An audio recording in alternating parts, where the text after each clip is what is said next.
માર્ગ અને મકાન વિભાગ દ્વારા જે પણ પ્રધાનમંત્રી સડક યોજના હોય, મુખ્યમંત્રી સડક યોજના હોય કે કિસાન પંચના સડક યોજના હોય,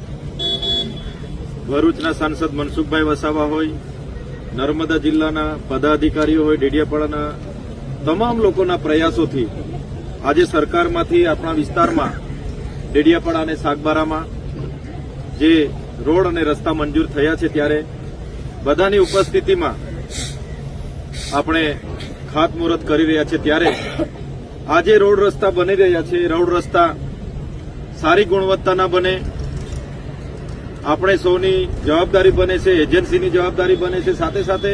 બધાની જવાબદારી બને છે કે આ રોડ રસ્તા સારા બને,